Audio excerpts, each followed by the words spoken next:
بسم الله الرحمن الرحيم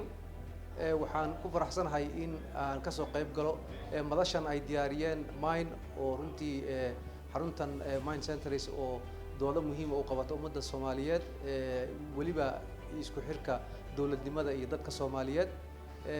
runtii dooda caawa laga hadlayo arrimaha ku saabsan dhaqaalaha iyo sidii looga curyaamin lahaa kooxdaha xag jirka ah runtii waa qodob aad muhiim u ah sidaas aan u rajaynaynaa maaragtay in baarlamaanka Soomaaliya uu qayb ka qaato doorka baarlamaankuna waa muhiim sidii sharci loogu heli lahaa waxa laga qaban lahaa kuwa caadaystay inay ummadda Soomaaliyeed baadka ka qaataan adduunka meel kasta oo maaragtay argagaxisada lagula dagaalamo sharciyo ayaa loo sameeyay waxaan rajaynayaa sharciyada muhiimka u ah Soomaaliya lagula tacaalayo maaragtay sidii ay lacagaha baadda ummadda ay uga qaadi lahaayeen loola xisaabtami lahaa kuwa siiya kuwa maaragtay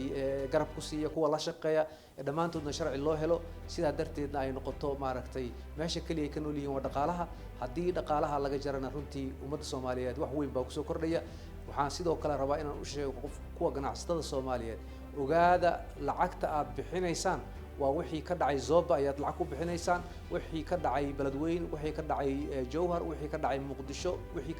ka dhacay hotel Tawakkal oo dambeeyay Kismaayo ayaad lacag ku bixinaysaan adiga laga yaqaan waxa aad maaragtay ku sheeganayso islaamnimo way ka tagtay waa nimanka xashiishka beeraya Soomaali ha u midowdo dhamaantood meel alla ay joogaan sidii loola dagaalami lahaa loo curyaami lahaa cadawga ummadda Soomaaliyeed ee argagixisada